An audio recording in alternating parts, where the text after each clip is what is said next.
Durante años, cuidaron a los pacientes, sonrieron en pasillos tranquilos y se tomaron de manos temblorosas mientras daban sus últimos suspiros. Parecían héroes, hasta que los cuerpos empezaron a acumularse. Eran enfermeras, médicos, profesionales de confianza, pero detrás de su apariencia compasiva se escondían impulsos mortales. Personas que se suponía debían salvar vidas, pero eligieron destruirlas, una dosis a la vez. Parecía normal, hasta que abrieron el sótano. Durante años, nadie sospechó que el monstruo estaba allí, sonriendo para las cámaras. Estas historias no son ficción, sucedieron, y quizá estén sucediendo ahora mismo, mientras escucháis esta narración. ¿Qué lleva a alguien a convertir un hospital en un campo de ejecución? ¿Qué oscuro placer hay en jugar a ser Dios? Hoy conocerás a los ángeles de la muerte más perturbadores de la vida real. Asesinos silenciosos que actuaron bajo la fría luz de los hospitales, invisibles a los ojos de aquellos que solo querían ser atendidos.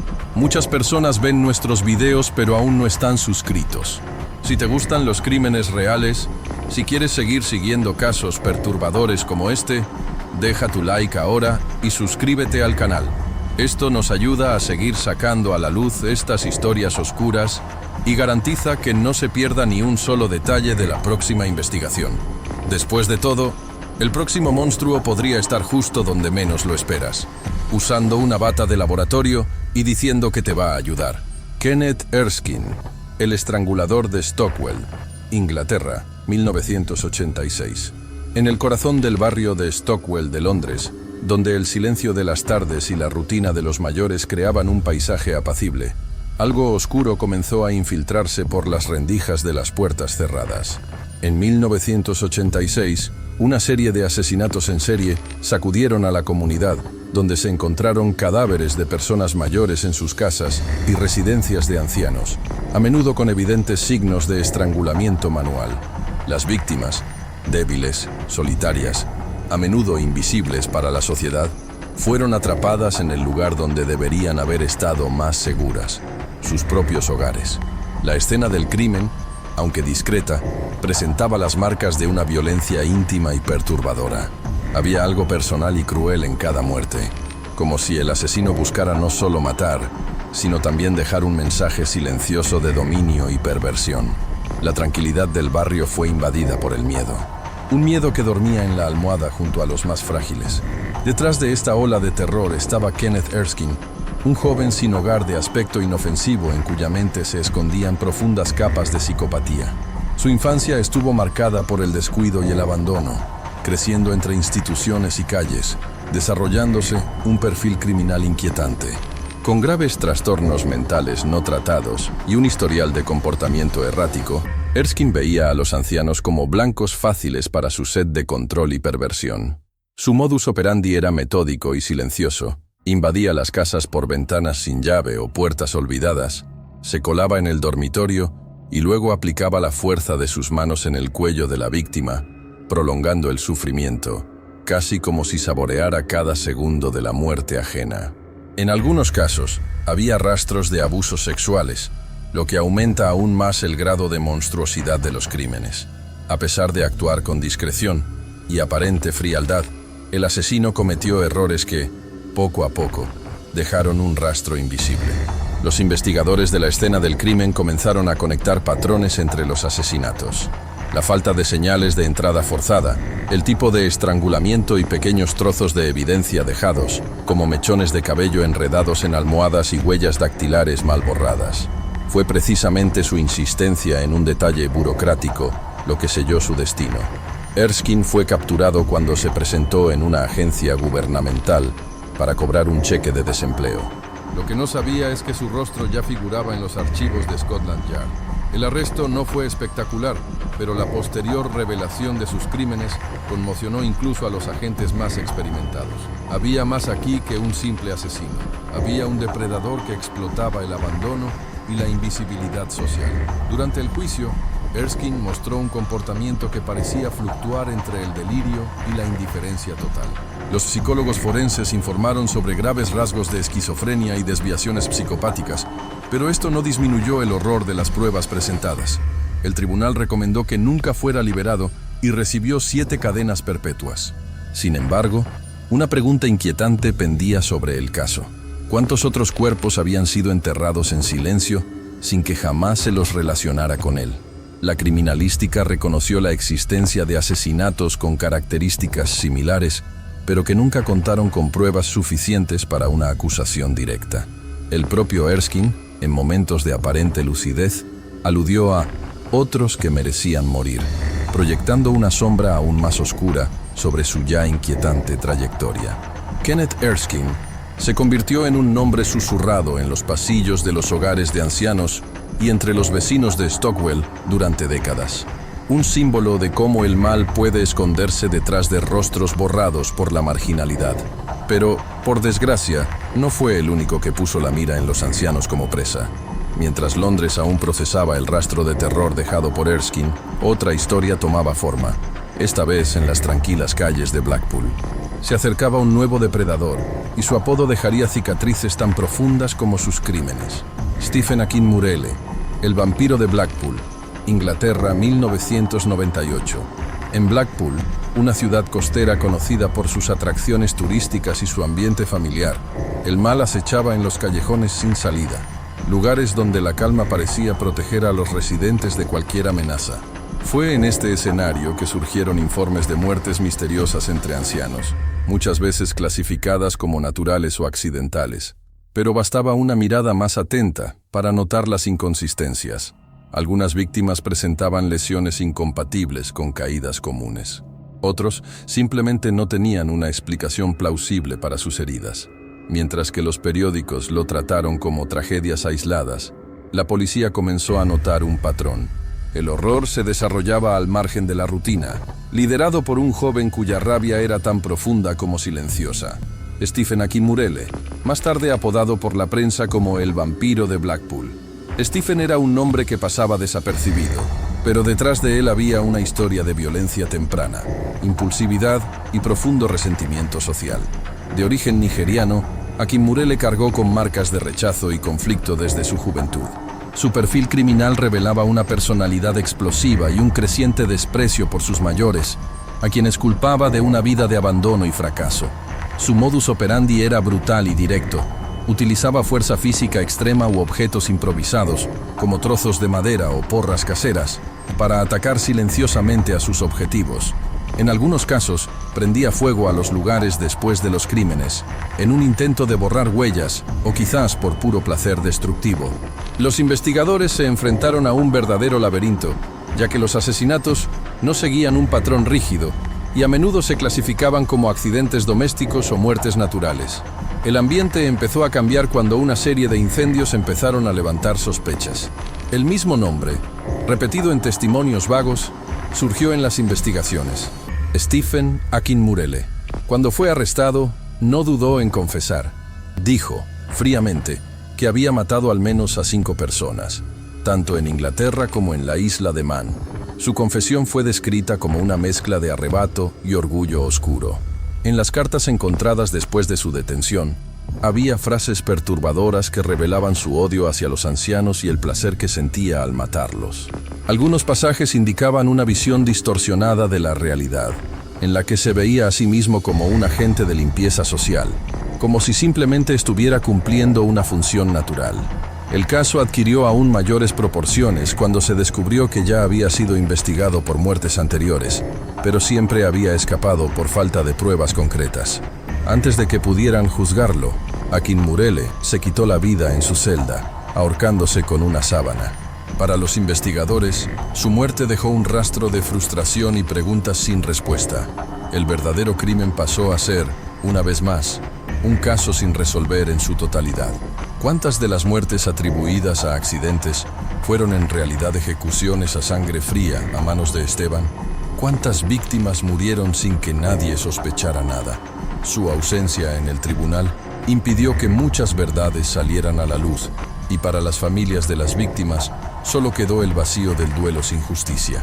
Un asesino en serie detenido por su propia mano, antes de que su mente pudiera ser completamente diseccionada. El Blackpool intentó recomponerse, pero la herida dejada por Stephen Akinmurele permaneció abierta. Mientras tanto, en otro rincón del mundo, Más concretamente en las calles e iglesias de Cracovia, estaba surgiendo un nuevo horror.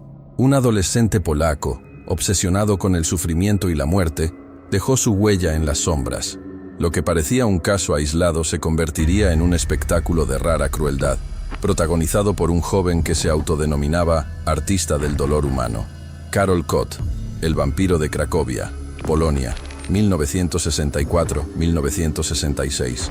Cracovia en los años 60 respiraba una aparente calma, propia de una ciudad marcada por las tradiciones religiosas y la arquitectura renacentista.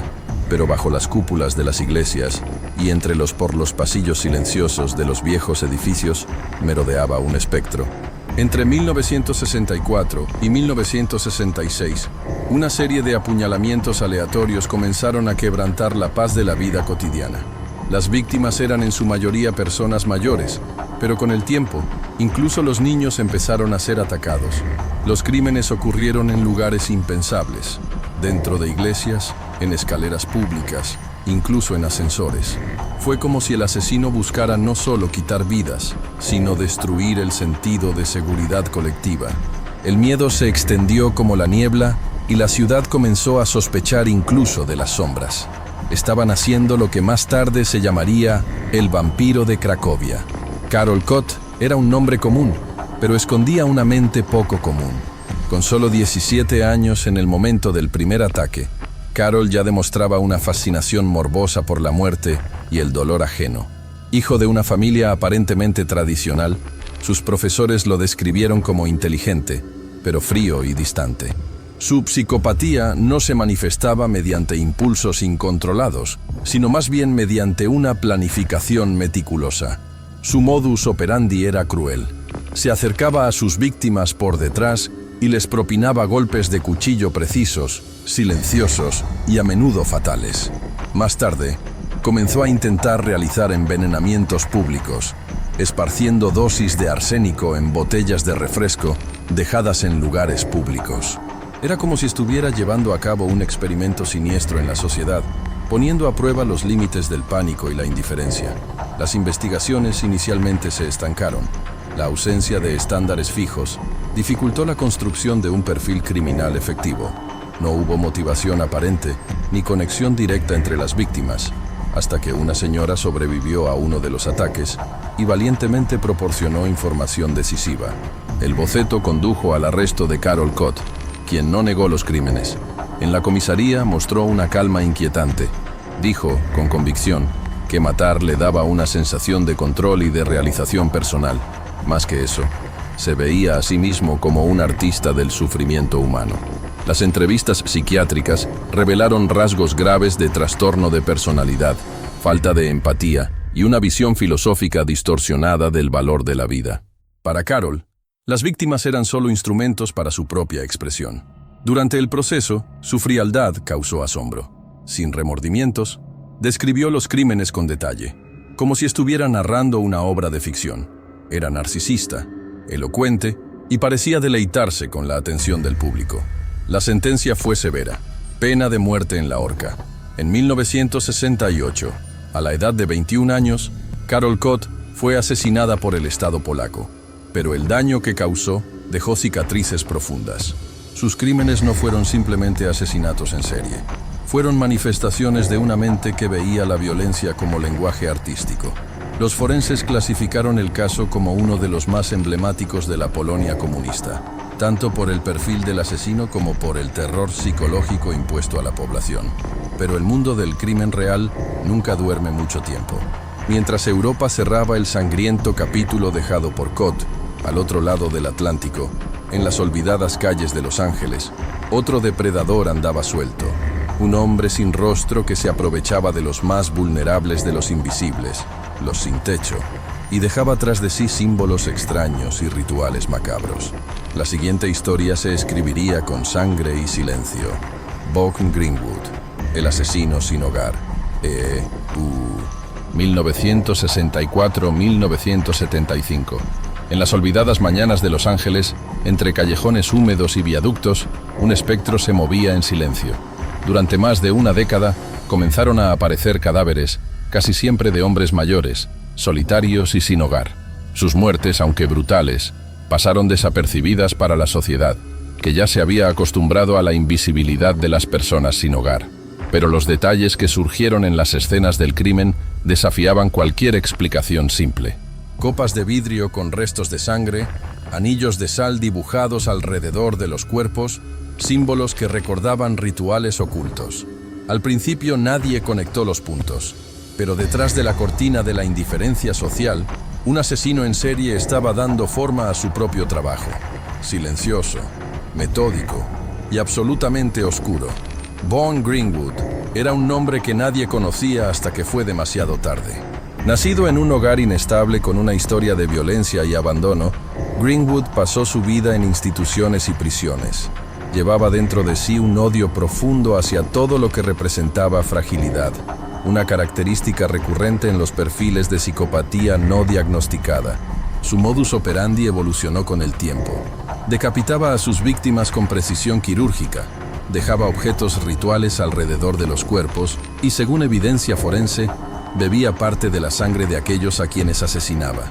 El comportamiento levantó sospechas de que se tratara de una secta satánica, pero no había ningún grupo, solo un hombre, solo, en guerra contra el mundo y sus propios delirios.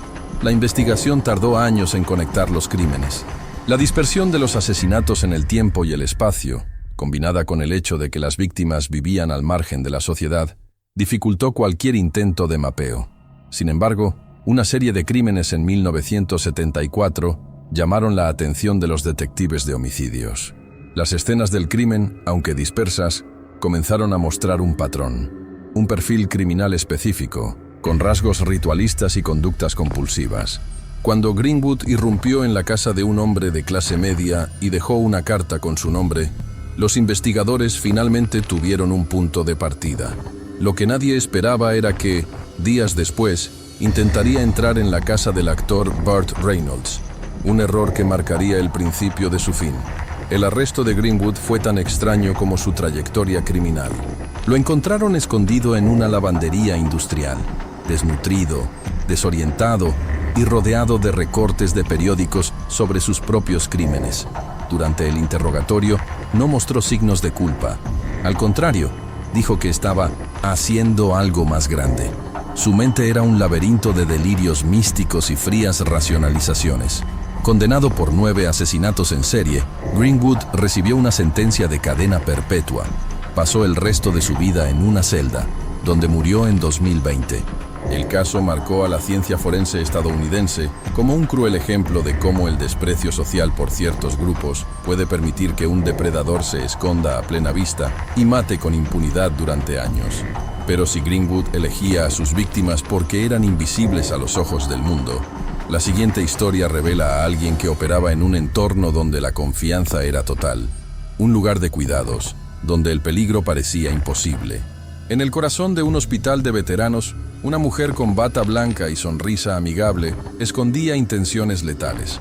Con cada turno, el número de muertos aumentaba, y nadie podía explicar por qué. Kristen Gilbert, el ángel de la muerte, EUU, década de 1990. A principios de la década de 1990, el Hospital de Veteranos de Northampton, Massachusetts, era un símbolo de atención y honor. Allí, los hombres que habían servido a su país encontraron apoyo en los momentos más vulnerables de sus vidas. En medio de los pasillos estériles y las luces fluorescentes, Kristen Gilbert se destacó como una enfermera ejemplar, puntual, dedicada y con una sonrisa siempre lista. Pero la apariencia escondía algo inquietante. Durante sus turnos, el número de muertes cardíacas inexplicables comenzó a aumentar. Y por mucho que los registros médicos intentaran justificarlo, los cuerpos seguían acumulándose. Lo que nadie sabía era que el verdadero peligro no estaba en las enfermedades, sino en la persona que llevaba la jeringa. Kristen no mató por ira o venganza. Ella mató para llamar la atención. Su modus operandi era sutil, casi imperceptible. Dosis letales de epinefrina administradas silenciosamente causaban un paro cardíaco repentino. Y cuando sonó la alarma, allí estaba ella, corriendo por el pasillo como la heroína dispuesta a salvar a la víctima que ella misma había condenado. Algunos colegas comenzaron a notar que la muerte caminaba junto a ella. Cada vez que estaba de servicio, las muertes aumentaban drásticamente. Cuando la confrontaron, ella naturalmente lo esquivó. Ella era manipuladora, carismática y sabía exactamente cómo navegar en el sistema. Un perfil criminal frío que utilizó la psicopatía funcional para pasar desapercibida entre quienes más confiaban en ella. Las investigaciones comenzaron a intensificarse cuando un médico hizo la conexión entre la presencia de Gilbert y la ola de muertes. Y luego vinieron los testimonios. Enfermeras que contaban que ella jugaba con la idea de matar, comentarios morbosos hechos en la cafetería, amenazas veladas a cualquiera que fuera demasiado sospechoso.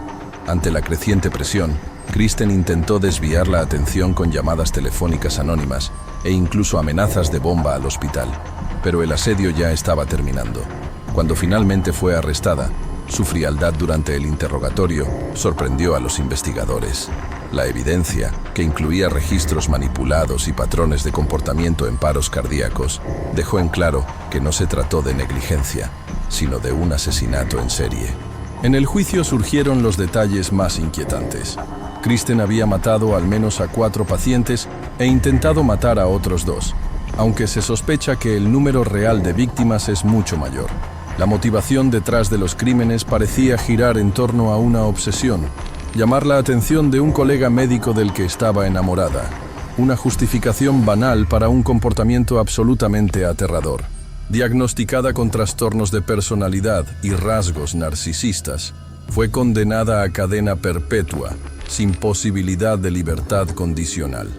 Actualmente, cumple condena en una prisión federal, y su historia es recordada como un ejemplo de cómo la psicopatía puede esconderse detrás de la crianza y convertir un entorno que salva vidas en un terreno de caza silencioso.